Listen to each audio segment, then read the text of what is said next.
Hello everybody, this is Dan from ESLVietnamZone.com, and in today's video I'm going to tell you my top 5 tips on correcting students' written work in ESL classroom. Written activity is my favorite because you can give it to all of your students at once. Students have more time for thinking, analyzing grammar, organizing their ideas, etc. However, there are many disadvantages, and one of them is the correction time. I used to do a writing activity twice a semester with my secondary school students, but since I have 600 students every week, I had to stop doing any writing activity because correcting their work took me too long time.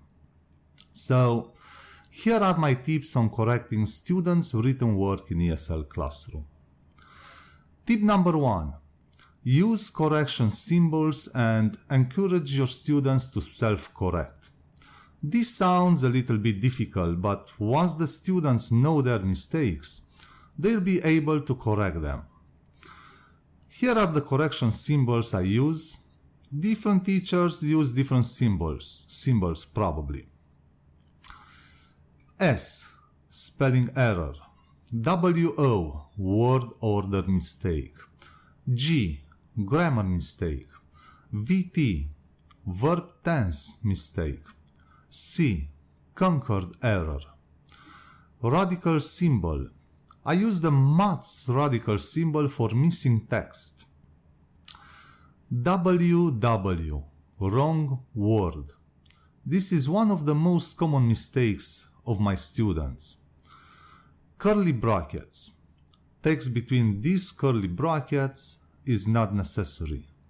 Question mark. I use the question mark for unclear meaning. And P. Punctuation error. In order for students to benefit from the use of these symbols, they have to be trained. The students have to understand how the correction symbols are used and what they mean. Tip number 2. A good idea is to ask students to write a final draft that will include the corrections. By doing that, students will be able to compare the two pieces of work, visualizing the mistakes better. Tip number 3.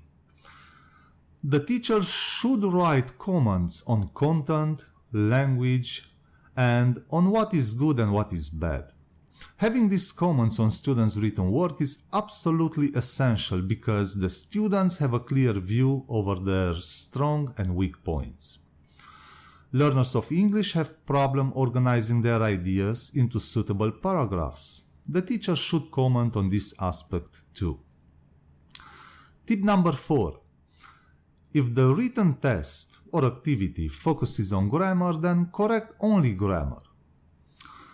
The teacher doesn't need to correct everything if that's not the purpose of the test. In this situation, let students know what aspects of the test are corrected. We don't want students to believe that everything else is correct. It is just uncorrected. This is very important because usually the written work is taken home by the students and it is checked by their parents. Tip number 5. Ask students to correct each other's work.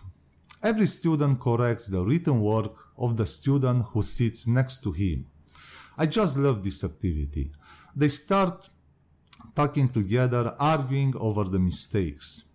They really learn a lot during this activity.